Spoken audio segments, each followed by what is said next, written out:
Assalamualaikum warahmatullahi wabarakatuh. Saya Ahmad Maksum, NIM C14012011015 dari kelompok 3 Praktikum Fisiologi Reproduksi Organisme Akvatik dari Paralel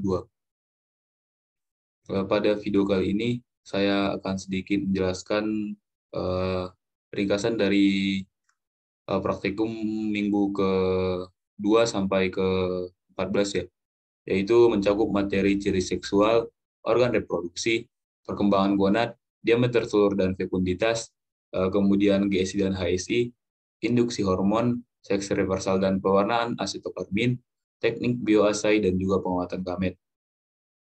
Baik, langsung saja ke materi yang pertama ya, yaitu ciri seksual pada ikan, yaitu pada ikan gapi. Ciri seksual primer ini dapat dilihat dengan cara membedah dan melihat bentuk gonad yang dimiliki. Sedangkan ciri sekunder pada ikan dapat dilihat dengan mengamati bentuk tubuh, ukuran, warna tubuh, bentuk kepala, dan bentuk-bentuk lainnya. Itu menurut Khairunisa et al. 2020. Untuk ikan gapi sendiri, ciri sekundernya pada ikan jantan dapat dilihat sirip analnya berbentuk panjang. Sedangkan pada ikan gapi betina, siripnya itu berupa sirip halus gitu. Kemudian pada ikan jantan, ekornya mempunyai corak dan warna cerah. Tidak sama dengan ikan gapi betina yang warnanya tidak mencolok atau kurang menarik. Sehingga biasanya masyarakat lebih menyukai ikan gapi jantan ya, karena warna itu lebih cerah. Kemudian ikan gapi jantan memiliki tubuh yang lebih kecil dibandingkan dengan ikan betina. Dan ini merupakan gambar dari ikan gapi jantan dan ikan gapi betina. Ikan gapi jantan itu yang ada di atas dan ikan gapi betina yang di bawah. Kemudian mengenai organ reproduksi. Yang pertama adalah gonad. Gonad ini merupakan organ reproduksi yang berperan untuk menghasilkan sel gamet dan hormon seks atau steroid. Gonad pada ikan jantan berupa testis, sedangkan gonad pada ikan betina berupa ovari. Gonad ikan gapi sendiri itu terletak di bawah ruas-ruas tulang vertebratannya, di atas saluran pencernaan makanan, dan gonad ini berjumlah satu pasang ya, atau 2 buah. Kemudian perkembangan gonad. Tadi kan jelaskan gonad itu ada 2, yaitu jantan dan betina. Untuk jantan yaitu berupa testis, yaitu bentuknya memanjang, bersifat internal dan berpasangan, biasanya berwarna putih kekuningan, dan ukuran serta warnanya itu bervariasi ya, tergantung pada tingkat kematangan gonadnya.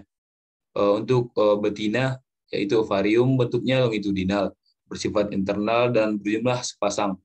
Sama seperti testis tadi, ukuran dan warnanya juga bervariasi tergantung pada tingkat kematangan gonad, menurut Kusumah 2014. Selanjutnya mengenai perkembangan gonad ya. Ini merupakan gambar dari tahapan perkembangan testis pada ikan gapi, yaitu TKG 2, 3, dan juga 4.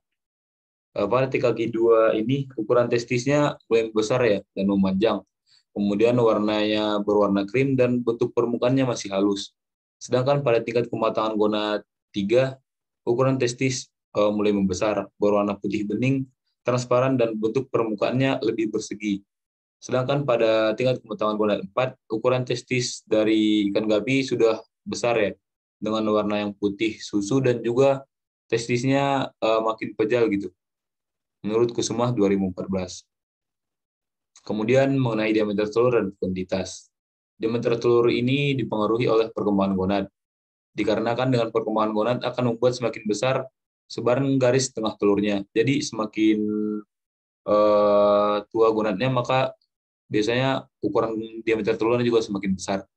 Kemudian fekunditas. Fekunditas ini merupakan jumlah telur yang dilihat dari penyebaran diameter telur pada gonad yang sudah matang.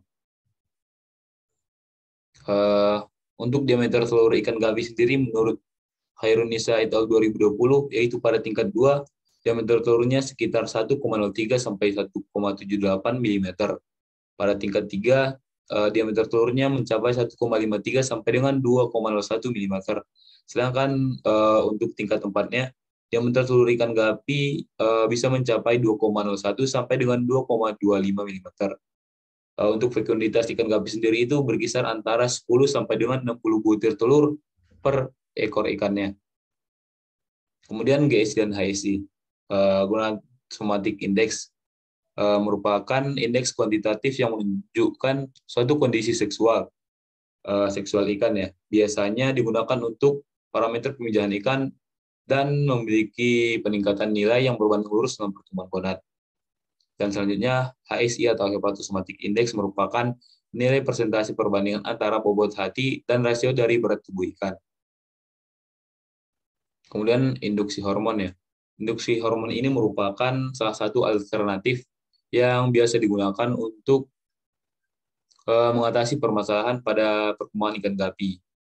Salah satu jenis hormon yang biasa dan sering digunakan untuk pematangan gonad ikan gapi maupun ikan-ikan lainnya juga bisa ya, adalah hormon OADF. Induksi hormon OADF ini pada ikan gapi dengan konsentrasi 1,74 ml per kilogram pakan ini merupakan konsentrasi paling pas ya untuk menghasilkan jumlah larva yang paling tinggi dibandingkan dengan konsentrasi yang lain. Itu menurut penelitian yang telah dilakukan oleh Iskandar et al. 2022. Nah, kemudian mengenai seks reversal dan pewarnaan asetokarmin. Seks reversal ini merupakan salah satu teknik produksi monoseks yang menetapkan rekayasa hormonal dengan merubah kelamin betina menjadi jantan atau maskulinisasi atau sebaliknya merubah kelamin jantan menjadi betina atau biasa disebut dengan feminisasi. Sedangkan asetokarmin ini merupakan suatu larutan pewarna yang biasa digunakan atau yang sering digunakan untuk mewarnai gonad menurut Wibowo et al. 2019. Kemudian teknik biasai. Teknik biasa ini merupakan suatu uji untuk mengetahui sifat racun dari suatu bahan pencemar yang dapat memberikan dampak negatif kepada lingkungan seperti kematian pada suatu organisme. Teknik biasa ini akan memberikan informasi toksisitas kepada sedimen terhadap biotik akuatik dan perlu juga dalam penilaian kualitas lingkungan pesisir. Salah satu yang sering digunakan ialah metode ELISA. Metode ELISA ini merupakan uji serologis ya, dengan mengkombinasikan antara antibodi spesifik dengan enzim yang memiliki fungsi sebagai pelacak keberadaan antigen. Menurut Puspitasari 2017. Kemudian terakhir yaitu pengawetan gamet. Pengawetan gamet ini atau biasa disebut dengan preservasi sperma merupakan suatu teknik penyimpanan semen atau oosit dalam keadaan beku, di mana terjadi reduksi aktivitas metabolisme tanpa mempengaruhi organel di dalam sel. Dalam pengawatan gamet ini menggunakan bantuan larutan extender ya. Larutan extender ini merupakan media pengencer sperma yang berperan penting dalam kriopreservasi yang berfungsi untuk mengeduksi motilitas awal dan juga untuk meningkatkan fertilitas dari sperma. Adapun larutan extender yang sering digunakan yaitu seperti madu, pokari, dan juga air kelapa. Ini merupakan daftar pustaka yang saya gunakan untuk menyusun materi pada kali ini. Mungkin cukup sekian yang dapat saya sampaikan. Kurang dan lebihnya saya mohon maaf. Assalamualaikum warahmatullahi wabarakatuh.